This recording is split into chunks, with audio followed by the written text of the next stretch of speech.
Imamat pasal 10 ayat 1-20. Kematian Nadab dan Abihu.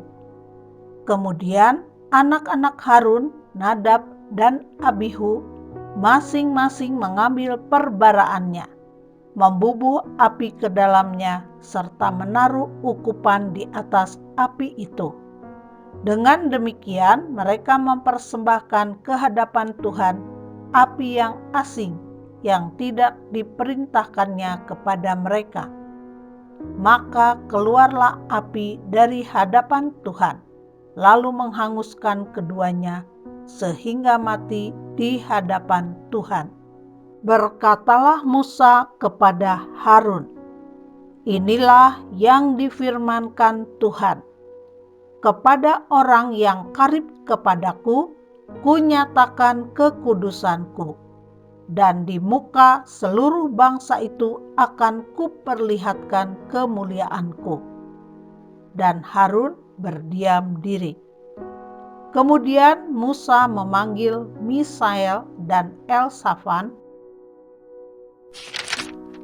anak-anak Uziel, paman Harun.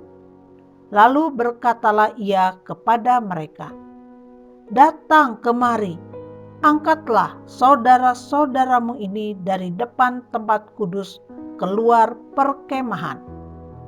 Mereka datang dan mengangkat mayat keduanya, masih berpakaian kemeja, keluar perkemahan seperti yang dikatakan Musa. Kemudian berkatalah Musa kepada Harun dan kepada Eleazar dan Itamar, anak-anak Harun, "Janganlah kamu berkabung dan janganlah kamu berduka cita, supaya jangan kamu mati dan jangan Tuhan memurkai segenap umat ini. Tetapi saudara-saudaramu, yaitu seluruh bangsa Israel, merekalah yang harus menangis karena api yang dinyalakan Tuhan itu. Janganlah kamu pergi dari depan pintu kemah pertemuan,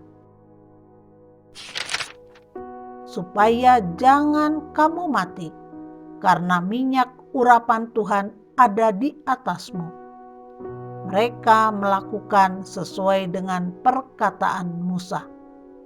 Larangan tentang minuman keras bagi imam yang menyelenggarakan kebaktian.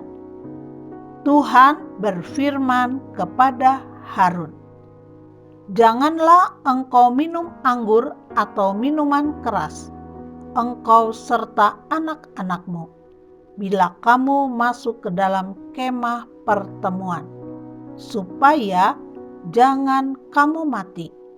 Itulah suatu ketetapan untuk selamanya bagi kamu turun-temurun. Haruslah kamu dapat membedakan antara yang kudus dengan yang tidak kudus, antara yang najis dengan yang tidak najis. Dan haruslah kamu dapat mengajarkan kepada orang Israel segala ketetapan yang telah difirmankan Tuhan kepada mereka dengan perantaraan Musa." Bagian imam dari korban. Kemudian berkatalah Musa kepada Harun dan kepada Eleazar dan Itamar, anak-anak Harun yang tinggal itu, "Ambillah korban sajian yang tinggal dari segala korban api-apian Tuhan, dan makanlah itu sebagai roti yang tidak beragi di samping mezbah, karena itulah bagian maha kudus.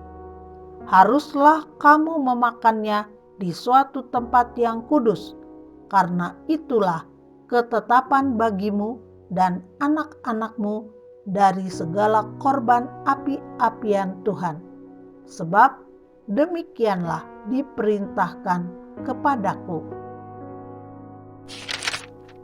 Dada persembahan unjukan dan paha persembahan khusus itu haruslah kamu makan di suatu tempat yang tahir.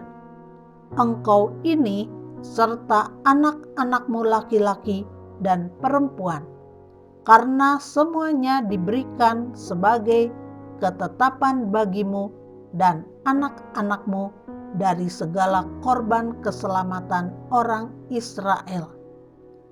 Paha persembahan khusus dan dada persembahan unjukan itu haruslah dibawa mereka ke tempat segala korban api-apian yang dari lemak itu, supaya dipersembahkan sebagai persembahan unjukan di hadapan Tuhan. Itulah suatu ketetapan untuk selamanya bagimu serta bagi anak-anakmu seperti yang diperintahkan Tuhan.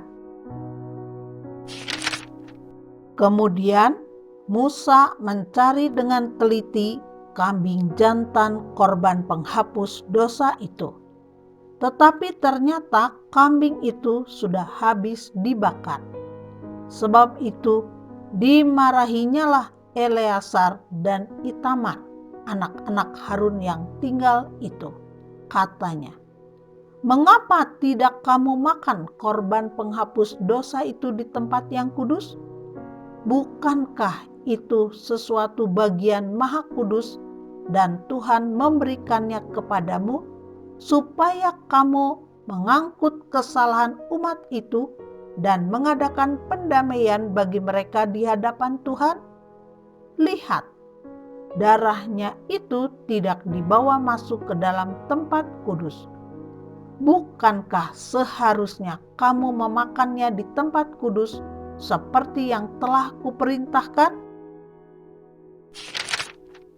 Lalu berkatalah Harun kepada Musa, "Memang benar, pada hari ini mereka telah mempersembahkan korban penghapus dosa dan korban bakaran mereka ke hadapan Tuhan.